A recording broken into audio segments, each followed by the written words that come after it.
নমস্কার, কেমন আছেন? পুতুল কিচেনে আপনাদেরকে আবার স্বাগতম।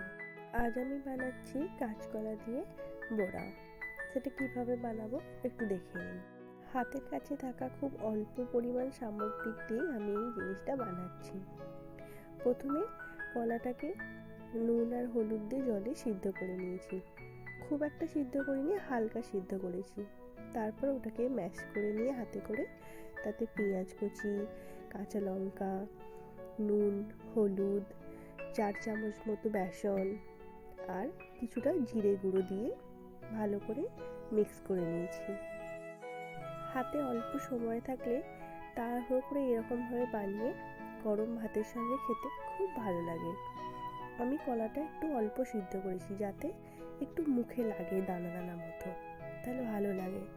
দেখুন আমার মাখাটা এইরকমভাবে হয়েছে, টাইট মতো। আমি খুব একটা পাতলা করিনি, একটু টাইট করেছি, কারণ আমি এইরকমভাবে শেপ দিয়েছি বলে। এরকম সুন্দর করে গোল গোল শেপ দিয়ে আমি স্যালো ফ্রাই করে নিচ্ছি। তেলটা গরম হয়ে যাওয়ার পর হালকা আঁচটা কমিয়ে দিয়ে তাতে বড়াগুলো দিয়ে আস্তে আস্তে করে ভেজে নিয়েছি। এইরকমভাবে প্রতিটা বড়া ভেজে নিতে হবে। যেহেতু আমি এগুলো অল্প তেলে ভাজছি, তাই গ্যাসের ফ্লেমটা একদম লো করে দিয়েছি। লো করে দিয়ে অল্প তেলে ধীরে ধীরে ভাজছি।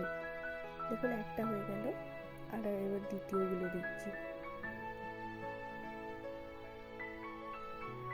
এইভাবে ভেজে দেখবেন, অল্প তেল লাগবে অথচ খেতে খুব সুন্দর হবে। এরকম পদ্ধতিতে আপনারা একটু ভেজে দেখবেন, দেখুন কত সুন্দর।